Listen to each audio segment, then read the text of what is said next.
Hello and welcome to my channel, and thank you for joining this episode of How to Cheat at Book Club, Legends and Lattes edition. Okay, listen, first of all, I'm going to save you some time because you don't need to read this. In my opinion, I thought this book was terrible. I did not enjoy it. That's just my personal opinion. I know of plenty of other readers that absolutely loved this one. I honestly didn't want to pick this up because I find the cover to be just absolutely atrocious and hideous, but to each their own. Maybe someone out there appreciates the artwork. But for me, I was reluctant to purchase this book anyways because of the cover art. I really could not get behind that ugly cover. But I thought, you know what, maybe it has a beautiful story to go along with it. And I kept seeing it everywhere, Bookstagram, BookTube, Book Talk. So I figured, you know what, let's give it a shot. Maybe there's a reason that there's all this hype behind this book. Listen, for me, this story completely fell short.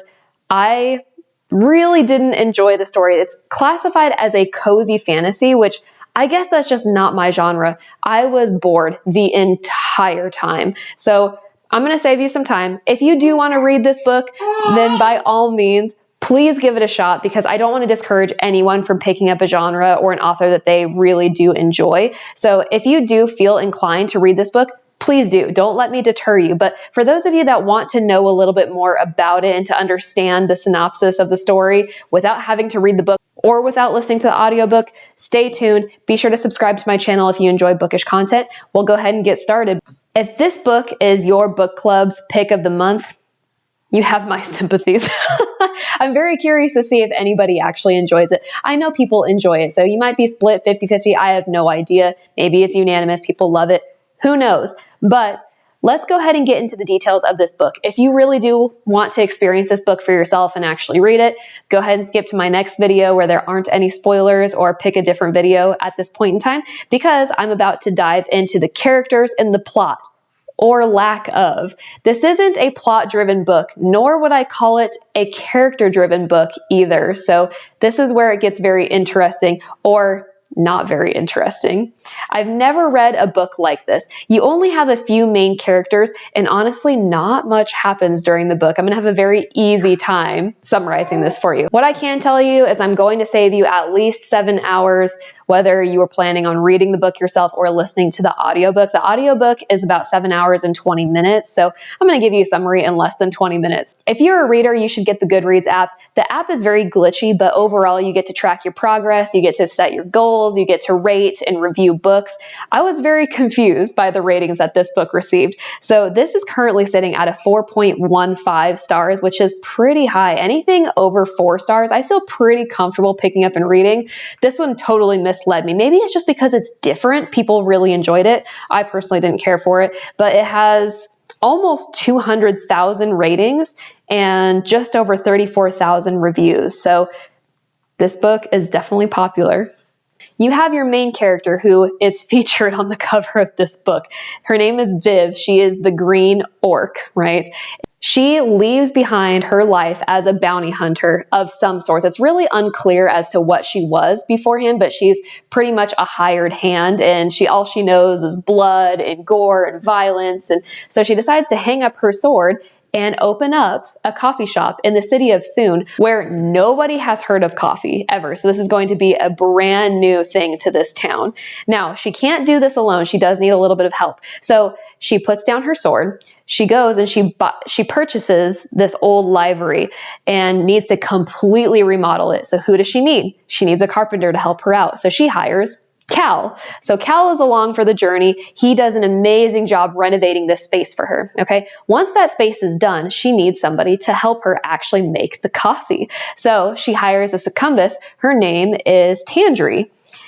Also featured on the cover of the book. She's this purple thing.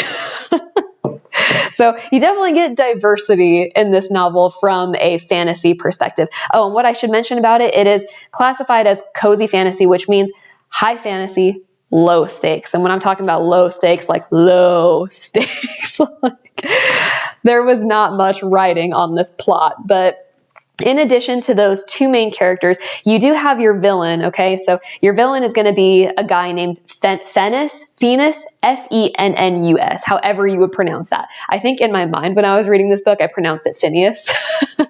But we'll call him Fennis. He was actually a part of Viv's crew before she laid down her sword and left behind her old life. So Viv comes to obtain something called a Scalvert stone, which is known to be a stone of good fortune, right? So she has this stone and it's supposed to bring her good luck. Venus wants this stone, so he comes back later on in the story. But along the way, Viv has her coffee shop.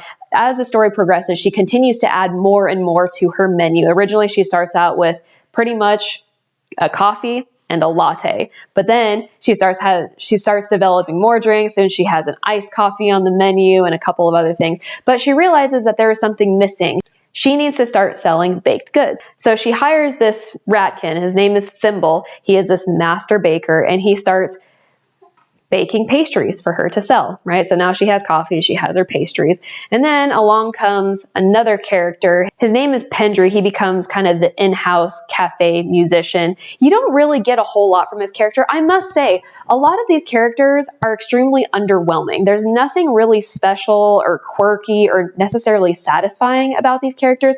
Viv, because she's stepping out of her old life and into this new one, she really doesn't know what she's doing, and that really shows. She's very unconfident when she speaks. That's a lot of ums and uhs, and yeah, just no one really has a particularly bold personality. You also have the Dire Cat, which kind of comes and goes as she pleases. So she's very protective of this cafe and the folks who've created it, but she's just kind of in and out. Again, not really a huge personality there. Lastly, you have the Magistrate, which is portrayed to be the villain of the book. However, that isn't necessarily true. The real villain in this story is Venus, but originally, the Magistrate is kind of this entity that is expecting somewhat of like a tax to be paid by all of the Thune's citizens as a payment to kind of keep the city safe. As the book progresses, the Magistrate has Herman, yes. We realize later on in the story that the Magistrate is actually an elderly woman, but she sends her people out for collection. And when these men get to Viv, she is refusing to pay them. So of course, the Magical sends the men to collect Viv so they can have a conversation. The whole issue is resolved because the Magistrate has an affinity for baked goods. So instead of demanding monetary payment, she demands a trade in some of those goods that Thimble makes, because Thimble's making cinnamon rolls, some kind of biscotti good. So she takes her payment in form of baked goods. Okay. So those are your main characters. I don't think I'm really missing anybody. You have your main crew who kind of keep the cafe running. You have a scholar that kind of comes and goes. He really plays a very small role. I don't think he's even really worth mentioning. But those are your main characters. So let's get into the story.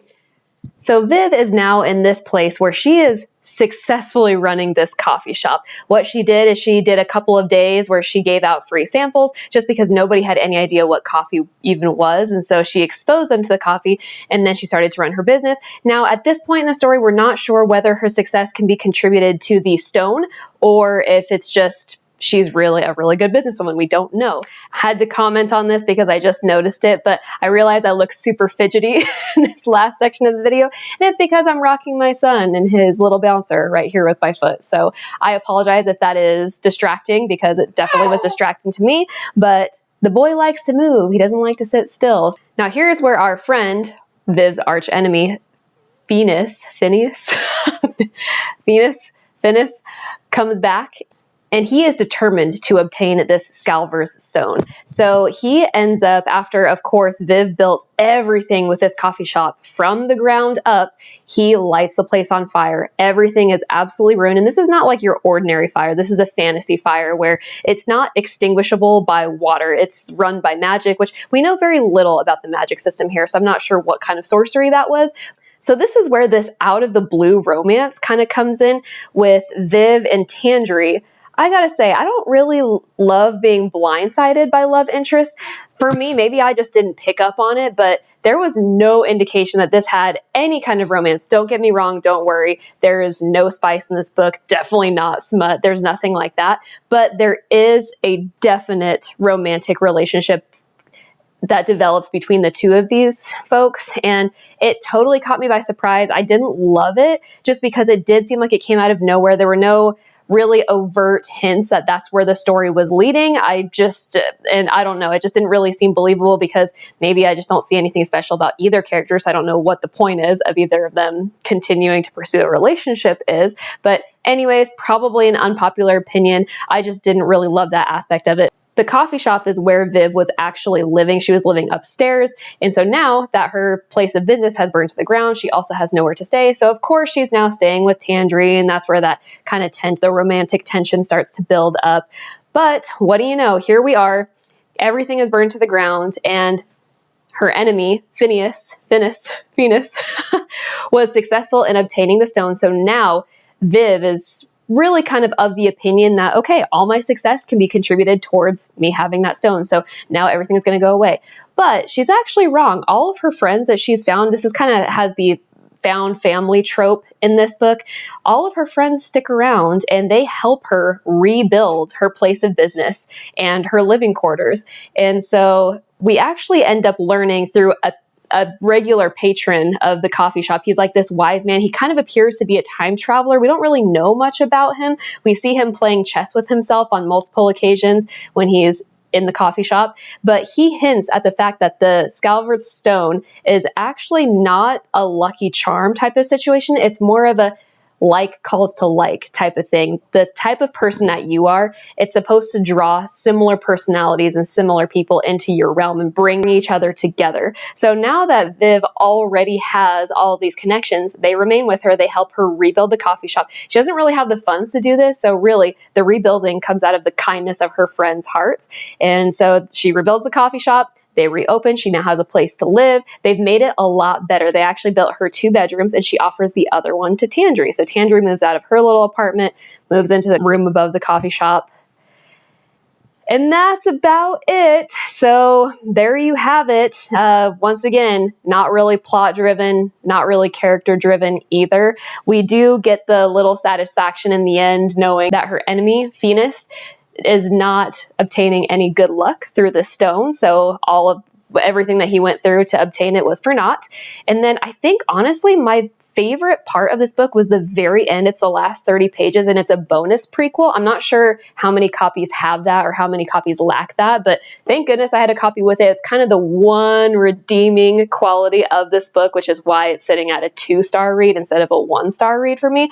But the prequel actually talks about her life when she is a bounty hunter, and it's talking about a job that she was doing, the very last one before she ends up leaving that life behind and opening a coffee shop. And it shows you how she got introduced to coffee and just the euphoria that she felt when she had that first sniff and had that first sip. So yep, for me, absolutely not worth it. I hope that you have a different experience, but if anything, if this is a book that your group has picked for book club, I hope that this was helpful. I hope I saved you some time.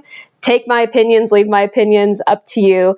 Don't forget to leave me a comment in the section below. Did you enjoy this book? Do you agree with me? Do you absolutely disagree with me? I would love to know. Maybe there's something that I'm missing. Maybe cozy fantasy just simply isn't my genre, but who knows? This is it for me as far as Travis Baldree work is concerned. And I think I'm probably done reading cozy fantasy unless I have a particular reason to jump back into it, but I'll definitely do my research a little bit better and make sure it's something that I'm going to like.